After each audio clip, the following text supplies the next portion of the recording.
यह कहानी एक ऐसे जंगल की है जहाँ जंगल हमेशा से रहस्यमय रहा है। दिन में हरा भरा और शांत, लेकिन रात होते ही वो किसी और ही दुनिया में बदल जाता है। यह कहानी सूरज नाम की एक युवक की है जो कि शहर के भागदौड़ से थक कर कुछ दिनों के लिए जंगल के पास बने एक पुराने गेस्ट हाउस में रहने आया था। कोई भी सूरज ढलने के बाद वहां नहीं जाता था। पहली रात सामान्य थी, लेकिन आधी रात के करीब उसे लगा कोई चल रहा हो। खिड़की से झांका तो कुछ नहीं।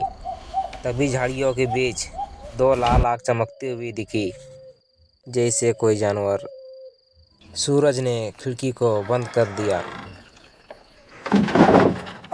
अगले दिन उसने जंगल में एक बुजुर्ग से पूछा, इस जंगल में क्या खास है? इतना सुनते ही बुजुर्ग का फेस सफेद पड़ गया। उन्होंने धीमी आवाज में कहा, जंगल में सिर्फ जानवर नहीं रहते, कुछ और है, कुछ ऐसा जो जानवरों के शरीर में घुस जाता है। इतना सुनने के बाद वह फिर वापस चला जाता है। उस रात अचानक जोर की चीख सुनाई देती है। यह चीख किसी इंसान की नहीं थी, ना ही किसी जानवर की। एक अजीब सी आवाज, जैसे कई गले एक साथ चिल्ला रहे हो। सूरज डर के मारे बाहर निकला। टॉर्च की रोशनी में उसने देखा एक हिरण खड़ा था। उसकी आंखें पूरी तरह काली थी और वह मुस्कुरा रहा था। हिरन धीरे से बोला, जंगल हमें भूखा नहीं रखती, हम इंसान से भूखे हैं। इतना सुनते ही डर के मारे उसके हाथ से टॉर्च गिर जाता है। तभी हिरन के पीठ से काला कलर का हड्डियों जैसा कुछ निकलता है और हिरन जमीन पर गिर जाता है और जंगल में पूरी तरह सन्नाटा छा जाता है। सूरज भाग जाना चाहता था, लेकिन रास्ता गायब था। जहाँ से वो आया था अब वो घना जंगल बन गया था।